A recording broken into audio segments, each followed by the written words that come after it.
Again, Gene invented breathing and shoes and everything, you know. What makes metal unique?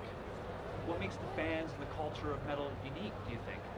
Well, I think it's probably more than anything the fact that it becomes a great big family of people who all share one thing, and that is metal. They just love it, and it's really them against the world. It really is, and I think that's its importance, and that's why it lasts so long. Thanks, guys. Thanks, Ronnie. That was great.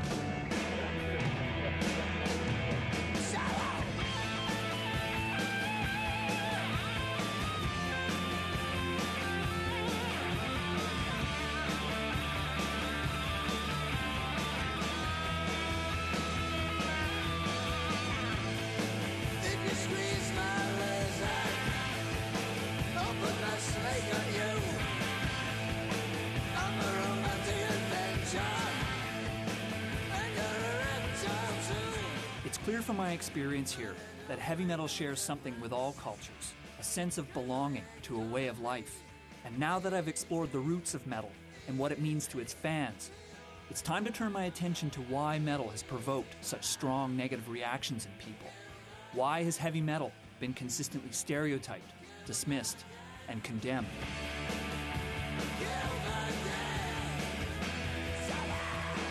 I ask you, is there anybody with better lyrics than Lemmy? His opening line on that masterpiece is, "If you squeeze my lizard."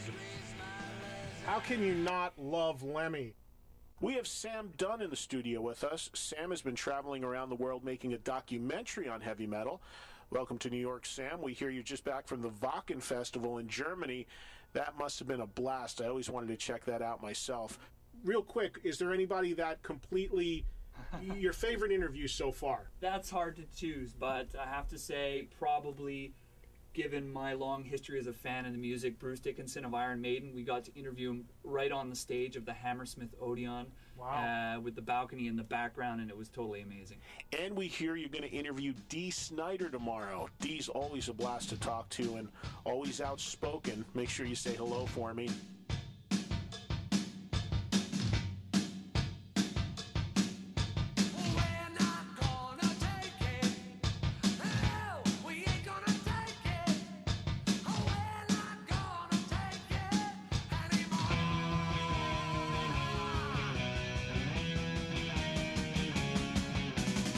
To some parents in the 1980s, Dee Snider of Twisted Sister was the most dangerous guy on the planet.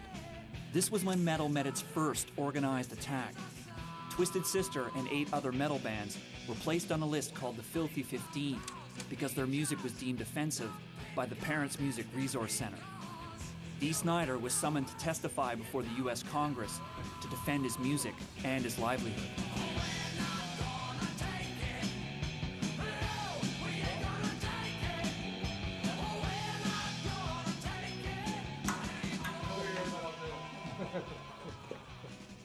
'1984 was a pretty insane time for Twisted Sister. We were hearing bits and pieces about this Parents Music Resource Center and Tipper Gore, but not really registering because we were getting protests and religious groups at every show.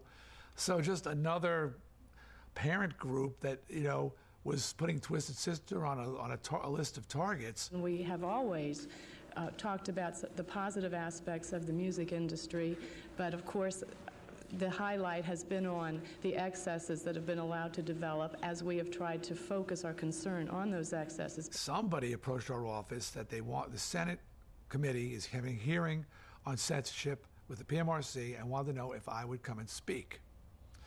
Now my view of it, when I heard it, was they want me to carry the flag into battle. Hell yeah. Braveheart, baby. Braveheart wasn't even out, but that sort of mentality. Give me the fucking flag, man. Let's go. I knew that they were, like everybody else, grossly underestimating me. I knew that they viewed me as just another dunderheaded rocker, and they would bring me in, make me look like a fool, and I would help their cause. They did not know that I could construct a sentence and speak English fluently. And I'm there in my cut-off denim, my skin-tight jeans, my snakeskin boots, and a little bit of eye makeup left underneath, and my big hair. And I ain't getting dressed up for nobody. I'm a dirtbag and I'm proud.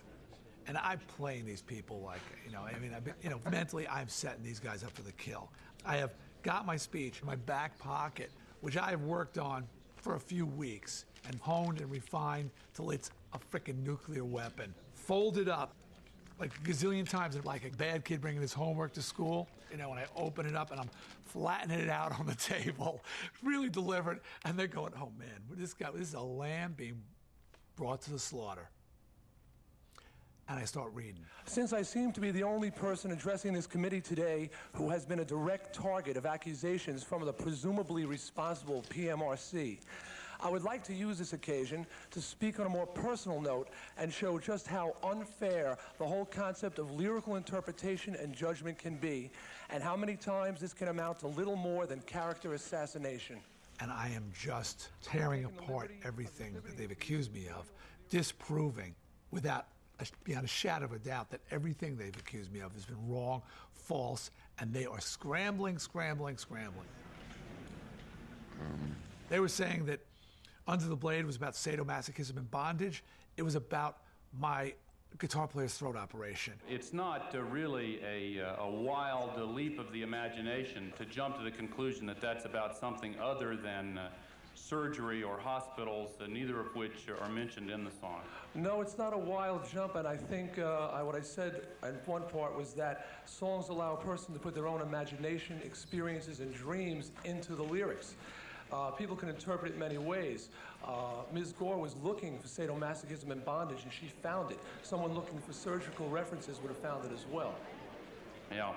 I said, I can't help that Tipper Gore's got a dirty mind, and Al Gore just, oh my God, he really jumped over the table. They were saying, we're not going to take it, it should be on the Filthy 15 for violence, and it was no more violent than the Declaration of Independence. The PMRC rated songs according to violence, the occult, sex, drugs, and alcohol.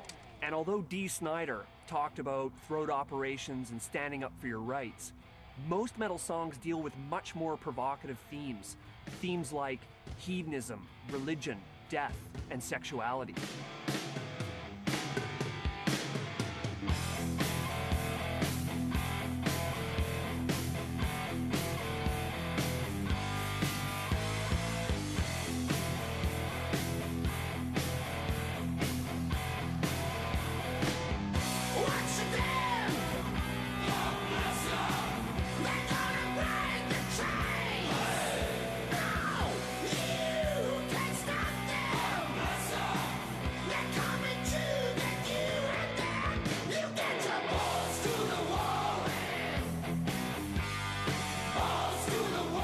Metal has always traditionally been male-dominated.